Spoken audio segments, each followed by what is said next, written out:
Why do you think that WWE keeps booking rematches so much? Because Weird.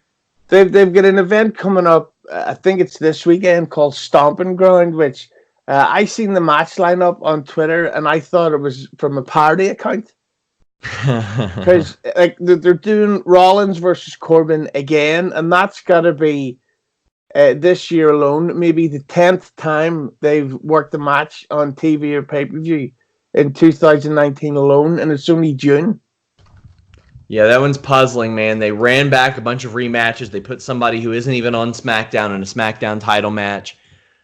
There are a lot of wrestlers unhappy with the wild card thing because they don't know where they're going to be from week to week. But the Baron Corbin Seth Rollins one is really puzzling because, as you mentioned, it seems like they work together all the time. Now, the thing is, they've only had one singles match this year, but they had 2 straight Raw matches against each other in December.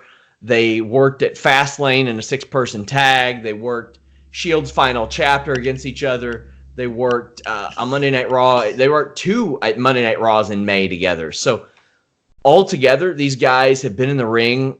This will be, I think, the 10th time since September between tag matches and singles matches. Part of the thing that makes a big fight so special is that we haven't seen it before. Or that the first time that we've seen it, like Wilder and Fury, something happened where everybody was clamoring for a rematch. Everybody was like, okay, we need to run that back. Nobody was asking for a rematch of Baron Corbin and Seth Rollins after Baron Corbin ran out of the ring, grabbed a chair, and distracted himself. Nobody. So that's really confusing. And it's a bummer because I think that, by and large, WWE puts on really good pay-per-views, usually. There are some exceptions, but I just don't expect this one to be it. It seems like a really lame duck show. Yeah, and the fact is that every match is a rematch of something that wasn't so great before. Like, there's no reason to watch this.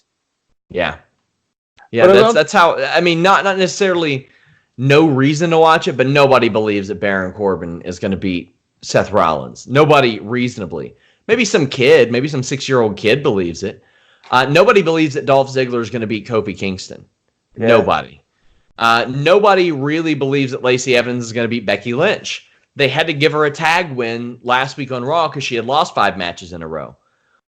Reigns and McIntyre, maybe. I think maybe they put Shane over Roman so people would think that Drew was going to win, but they had a really uninspired, not great match at WrestleMania.